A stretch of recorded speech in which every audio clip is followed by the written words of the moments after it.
Praise the Lord. அவரை தியானிக்கிறதான இனிதான பகுதியிலே உங்களை சந்திப்பது மிகவும் சந்தோஷம். எல்லாருக்கும் இனிய புத்தாண்டு நல்வாழ்த்தில் தெரிவித்துக் கொள்கிறேன். இந்த நாள் ஒரு வசனத்தை நம்ம வாசிப்போம். எரேமியா தீர்க்கதரிசனம் 32:42 வசனம். அவர்களை குறித்து சொன்ன எல்லா நன்மைகளும் அவர் மேல் வர பண்ணுவேன் என்று கர்த்தர் சொல்லுகிறார். உன்னை குறித்து உன் குடும்பத்தை குறித்து சொன்ன எல்லா நன்மைகளும் இந்த ஆண்டு வர பண்ணுவார். அன்பான கர்த்தருடைய பிள்ளை, எதை வர பண்ணுவார்? நெகேமியா 1:11 பார்க்கிற, இன்றைக்கு என் காரியத்தை கை கூடி வர பண்ணு. 365 நாளும் உன் காரியத்தை கை கூடி வர பண்ணுவார். அன்பான கர்த்தருடைய பிள்ளை.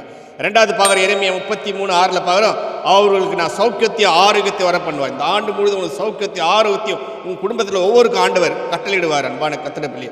3வதாக பார்க்குற சங்கீதம் 105:40 பார்க்குறோம், அவர் காடையை வர பண்ணு, வானத்தின் அப்பத்தினால் அவர் திருப்தியாகும். 365 நாள் உன்னோட ப்ரொவிஷனை கர்த்தர் ஆசீர்வதிப்பார். இஸ்ரவேல் ஜனங்களுக்கு வானத்தை அப்பத்து காடையை கொடுத்து கர்த்தர் ஆசீர்வதித்தார்.